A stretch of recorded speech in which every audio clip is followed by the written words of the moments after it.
What's up, guys? Sam here from the Timeline Podcast, and today we are going to run through the very original idea of giving mid-season grades to everyone on the Suns roster.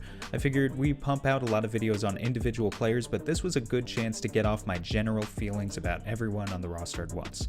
Before we start, I'll quickly explain my overall grading rubric.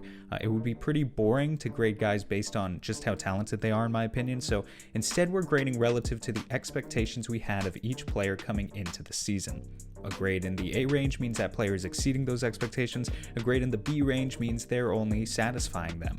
Someone in the C range is underperforming, but mostly in ways that are minor and fixable. And finally, someone with a D or an F is just tragically failing in most ways. Finally, before we get started here, I'll say that these are my grades alone, not Mike's. So if you have an issue with any of them, take it up with me and not both of us. With that out of the way, let's get started. There's not too much we can say about the rookie Jalen Smith at this point. Obviously, a lot of Suns fans are looking at Tyrese Halliburton right now and kicking themselves a little bit, but we can't hold that against Jalen Smith, the player. The truth is that Jalen is on a really good team, and he's simply not good enough to earn minutes over veterans like Dario Saric and Frank Kaminsky yet. I doubt he gets much burn for the remainder of the year either, unless there's a major injury. I'm settling on a C for this one until we really get to see him play some more. Galloway was signed away from Detroit for a minimum contract to do one thing: shoot the ball. Although his minutes have been inconsistent lately, he's been damn good as a shooter, knocking down 46% of his threes to date. His release is lightning quick, and he's shown the ability to rack up buckets in small chunks of playing time. Galloway reminds me a bit of another former Sun in Troy Daniels, although his defense is better. Guys like that may not be the first, second, or even third player off your bench, but when you put them in, you know you're getting a professional who is locked in and ready to go. And you never know when a shooter like that can come up clutch in the playoffs. I'm giving Langston an A- for his sweet stroke and underrated digital hosting abilities combined. It's been a pretty rough year for Javon Carter. After playing a critical role in the bubble, he's basically lost all of his minutes to other backup guards, and it's not hard to see why. Carter is not a strong enough playmaker to play heavy minutes at the one, but being an off-ball guard means he needs to hit his shots, and so far he's shooting just 30% from three. That being said, we still see glimpses of the same old bulldog on defense, relentlessly harassing perimeter players and breaking up passing lanes. I have a feeling that if you gave Javon Carter more time, the shooting would normalize eventually and he would be recognized as an important rotational piece again. But the Suns unfortunately just can't afford to experiment with that right now, given that they're hunting a top playoff spot. I'm feeling a C+ for Javon overall. This has been one of the most fun surprises of the season. Abdul Nader was an expected toss-in in the CP3 trade, but now it looks like he can be a real contributor to an NBA rotation. While he hasn't played in every game and his per-game numbers don't pop off the page, Nader sports terrific shooting splits across the board. Most importantly, though, he plays with an aggressive edge that the Suns need. I've noted in the past that if you squint a little bit, Nader's per 36 numbers come close to resembling Kelly Oubre's production from last season. Both guys attack the rim, both get to the free throw line, and both are super long on the defensive end. Whether Nader becomes a long-term piece for the Suns likely depends more on the future of wings like Cam Johnson and Mikal Bridges, who will continue to eclipse him in the depth chart. But Nader can definitely play, and I'm sure other teams are taking notice too. I'm feeling an A- for this one. If we're grading based on expectations, then here's all you need to know about Frank Kaminsky. The Suns declined Kaminsky's $5 million team option after the bubble, let him go to Sacramento, then picked him back up for a minimum deal after he was cut. And now, on a cheaper contract, he's playing better basketball and even helped the team win a shocking number of games as a starter. Even if Frank doesn't log another minute this season, this is an easy A. After beginning the season out of the rotation, Moore seems to have found himself on Monty's good side, having appeared in 20 consecutive games now. He's definitely a better playmaker than Carter and a better defender than Galloway, but on offense he just hasn't found a rhythm. The man they call 3-Twan is shooting a career-low 24% from three, and in general just not finding as many opportunities to shoot as he did in New Orleans. I think a lot of this was that he played out of position at point guard while Cam Payne was injured, but even now with Payne back, Moore is not really looking for his own shot that much. I don't think that Moore has been an outright negative on the court for the Suns, but his shooting was the main thing that I looked forward to, and without that, I can't be too lenient here. I'll settle on a C+ for E'Twaun Moore. I think I could say that this is the guy who was most questioned coming into the season. Everybody loved what Cam Payne did in the bubble, but many, myself included, were also scared by the notion of naming him backup point guard so soon. Thankfully, Payne has done nothing but prove us naysayers wrong. He's shooting 42% from deep, including giving the offense a healthy dose of difficult pull-up threes, all while posting an insanely good assist-to-turnover ratio of 3.6. For now, he's been everything the Suns need in a backup to Chris Paul. Even now, you can still kind of sense some anxiety among the fan base about if this is sustainable, and that's fair. We still don't know if Payne can keep this up for the playoffs. That's a future issue. For now, I've got nothing but positive things to say about the guy, and for that, he gets an A. Dario Saric has been a revelation for the Suns. I should probably plug our video on him here from last month, where I go into way more detail on why he's been so good for the bench, but here are just a few facts.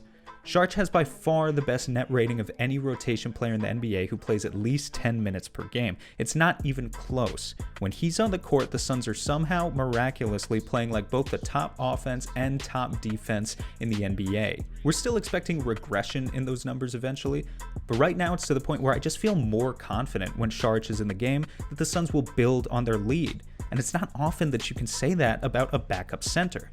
Now, there may be lineups in the playoffs where small ball doesn't work, but for the most part, Saric's combination of shooting, playmaking, and dribbling has made the bench so good that I think there's no doubt this is a guy who should be getting some more love from Monty in the second half of the season. Right now, Saric is averaging just 18 minutes per game. If he gets up into the 22 to 25 range and keeps playing like this, I think he's a real shot at Sixth Man of the Year. This is another easy A. We still haven't gotten around to doing an in-depth analysis on Cam Johnson for this channel, so maybe that will come soon. What I can say for now is that this is absolutely not the guy that was advertised to Suns fans coming out of the 2019 draft.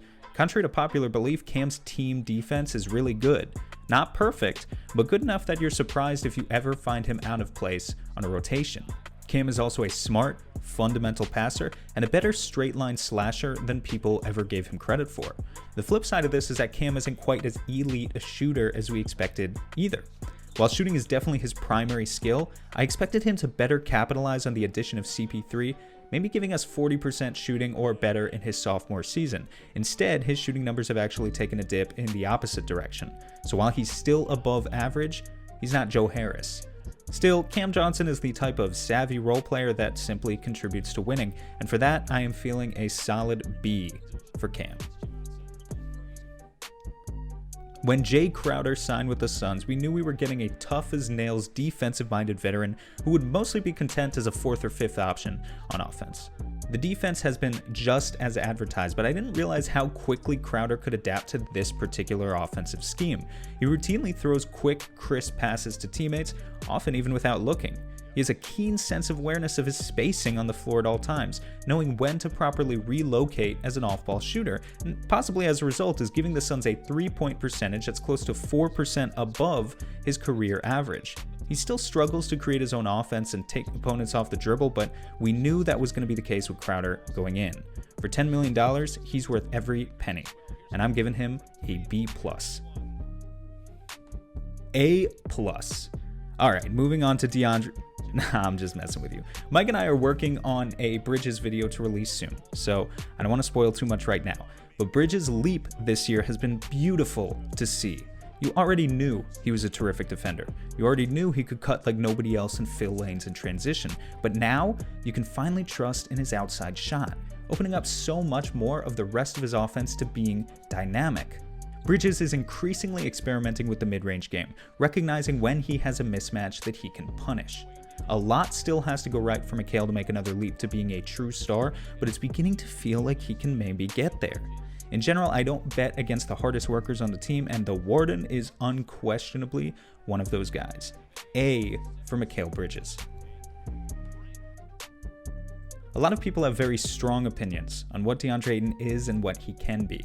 What I'm about to give you is my subjective opinion. but I believe that it's fairly neutral between the two sides. Right now, I would say that DA is pretty average. He does a lot of things right, he does a lot of things wrong, but he rarely stands out on the court in a way that makes you say, that guy is clearly a top 2 or 3 player on the team.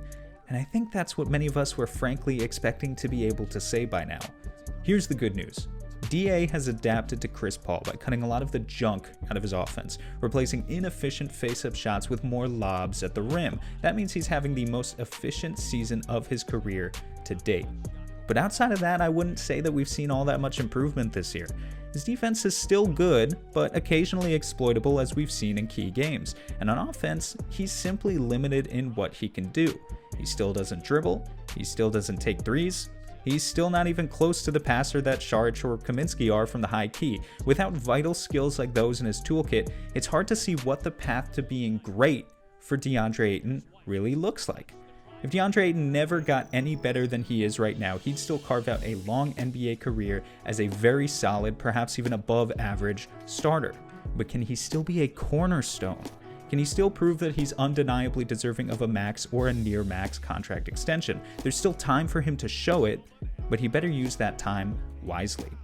I'm feeling a B- here, but I will say this is the grade that I've gone back and forth on the most. Ultimately though, I think B- is the highest that I can go. Similar to Saric, I recently covered CP3 in depth, so I won't bore you with the details again. But I think we can all simply agree that Chris Paul, regardless of your feelings about him before the trade, has been 100% worth the price of Rubio Oubre, and has clearly raised the floor of this Suns team beyond what many of us imagine. To keep up his end of the bargain now, Paul simply needs to stay healthy, because when he's on the court, he's been transformative. Once again, this is another A. And finally, we finish off with two-time All-Star Devin Booker. I don't think I can justify a top tier grade for Booker because we all saw him struggle to start the season as he adjusted to his new backcourt partner. Even Booker himself seemed to be frustrated with his play at times. I think I'm playing extremely better. This season, yes. But Booker flipped a switch in February, and if he can continue to play like that from here on out, you definitely feel good about him leading your squad in the playoffs. Booker's averaging 26.6 points, 3.8 rebounds, and 4.6 assists per game over the current 14-3 run that the Suns are on, and he's doing it on fantastic shooting numbers too. While Paul has been the Suns' most consistent player this season, Booker is still the clearest engine of the offense. When he's on the court, you can see how he uses his gravity from all spots on the floor to create wide open looks for other guys. He routinely makes stuff look easy, even when it's not.